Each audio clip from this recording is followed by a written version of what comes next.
Right, so welcome back to another video on this channel. Tottenham Hotspur 1, Liverpool 3 at the Tottenham Hotspur Stadium, and we can now say maybe that Liverpool are well and truly back on form and well and truly maybe back into title contention because a very good performance from them overall, and of course a very good result against a very good Tottenham team away from home. A Tottenham team, of course, as we know, that are very resilient at times defensively, can be hard to break down, and themselves offer a threat going forward with the counter-attack of the likes of Son, Kane, etc. But yeah, overall I was very impressed with the overall performance from Liverpool. I think that every man to themselves had a very good game, and obviously that front three of Mohamed Salah, Sadio Mane and Roberto Firmino were well back on form, and of course it was Firmino that did get the scoring underway. But overall it was a very interesting game overall, with some very controversial moments. I mean, none less so than the first goal from Heung-min Son inside the first minute, where of course he did get played through, but in the end it was given marginally offside. And I do have to say, I really do disagree with that decision. I think it was absolutely awful. It was, shades of Sadio Mane, or Jordan Henderson I should say, his goal against Everton in the Merseyside derby, where it was literally just an ankle that was offside. So I think that Tottenham can feel extremely hard done by, because of course if that goal does go in, Spurs do go 1-0 up, and then they can take control of the game, and Mourinho would love to be in that situation where he's 1-0 up against a team like Liverpool, who of course now would have no choice but to attack from the start.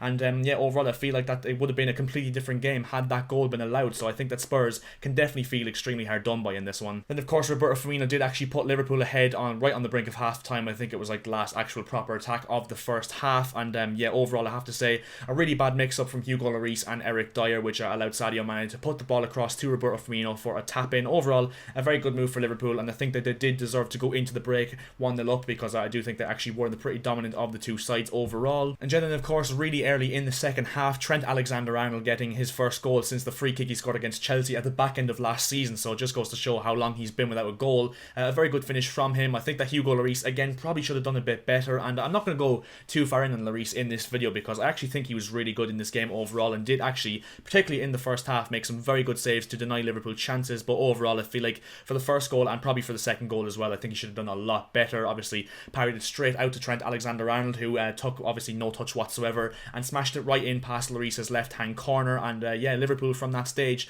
looked really good for money in terms of winning the game, obviously 2-0 ahead against Spurs. And then literally a minute or two later, I mean, of course Pierre-Emile Højbjerg did get himself a very good goal. I mean, it's an absolutely incredible finish, and I do think it was a bit fluky, because of course it actually did, he did kind of miss-hit it, but in the end it doesn't matter once they go into the net. And a very good placement finish, a very good finish, and overall a very good performance overall from Pierre-Emile Højbjerg. And I think he actually was Tottenham's man of the match. I think he was definitely their best player, and I really do like Højbjerg. And another reason why tonight I feel like he is massively underrated still by a lot of Premier League fans, because he's a Jose Mourinho player through and through. I think that he absolutely loves him, I'd say. And yeah, there's so much that Højbjerg is good at. Like, he's hard working, he's very dogged, he's got a mentality of a warrior, very good on the ball, very good reader of the game. Overall I think he's a massively underrated midfielder, and one of the top three, in my opinion, most underrated players in the Premier League. But a very good goal for him to get Spurs back into the game. But of course it didn't really last too long, because Sadio Mane did get the third goal. Actually no, before that it was Mohamed Salah that made it 3-1, but it was disallowed because of a Roberto Firmino handball in the build-up, which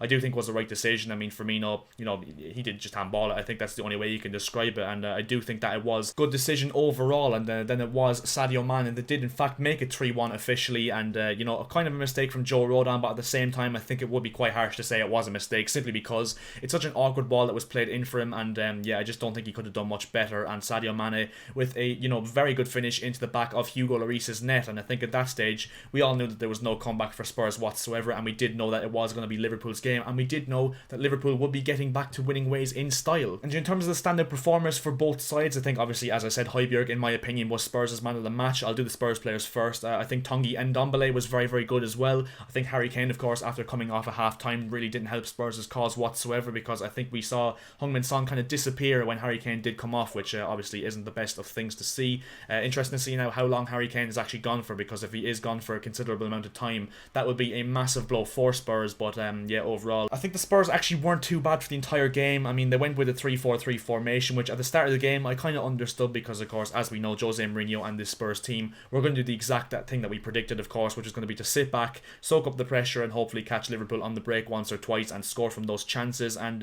yeah, overall they did quite create a few chances, so obviously there will be a lot of people probably in the comments arguing with the fact that Spurs sat behind the ball and tried to park the bus, in another word, and tried to counter Liverpool. But I think it was because the fact that Liverpool do attack so strongly, Spurs were obviously going going to be able to counter a lot more and were able to get those chances away. In terms of Liverpool, I mean, obviously the front three were very, very good tonight in Salah, Mane and Firmino. I think Roberto Firmino once again was absolutely back to his best. Obviously got himself the goal, a very good position for him to be in and a very good finish, and overall his overall contribution I think was very, very good. You know, his link-up play back to his best. Overall, you know, did really, really well I think, and yeah, in my personal opinion, he was probably my Liverpool man of the match. Sadio Mane did do very, very well as well, and obviously missed that absolute sitter in the first 2 minutes of the game, which I'm not going to lie, he really should have done better for, but at the end of the day, he did get his goal, he did get the third goal that sealed the game, and yeah, overall, again, a really good performance from Sadio Mane and Mo Salah as well, who did really well on the other flank as well. I think Trent Alexander-Arnold tonight looked a lot better as well. I mean, obviously he's come in for criticism in recent weeks because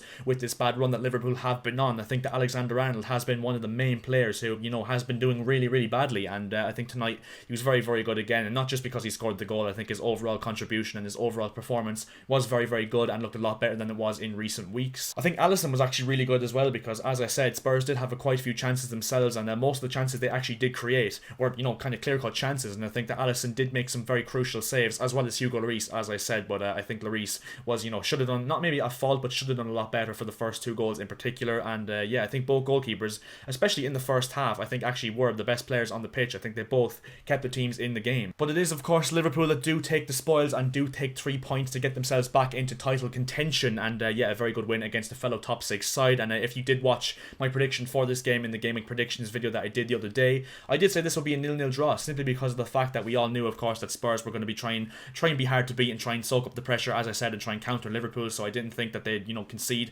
simply because of the fact as well that Liverpool in their last recent weeks have looked really unconfident in front of goal. So I just thought I had 0-0 written all over it, especially with the storyline of top 6 games so far this season, because most of them have ended 0-0. But yeah, of course I was wrong, because it was a very, very intriguing and very, you know, eventful game overall. So yeah, clearly I was wrong on that one. But yeah, next weekend, of course, both sides do have a game before this game, but Liverpool versus Manchester City at Anfield next weekend, which is going to be an absolutely incredible game if Liverpool can go to West Ham this weekend and win that game, and yeah, very much get themselves back into contention well and truly, and that game against City should be absolutely huge overall, so that'll be a very interesting spectacle overall. And yeah, of course, for those of you who don't know, I am a Chelsea fan, so I think that this result actually does suit us massively in terms of battling for the top 4, and early good signs for Thomas Tuchel under us. We have a good game on Sunday against Burnley, and yeah, I don't know who Spurs actually play. I think they play Brighton or someone like that, but yeah, overall I think a massive result for us, because it does, you know, keep us within touch of Spurs, and actually, of course, puts us 1 point closer to them with the draw we did get against Wolves. So overall, a very good result for Chelsea with that in mind. But yeah, I think that is all we need to say in this video, and I think that is where we're going to leave this video. So if you did enjoy this video, make sure to drop a like. As per usual, 20 likes will be massively appreciated by myself as always,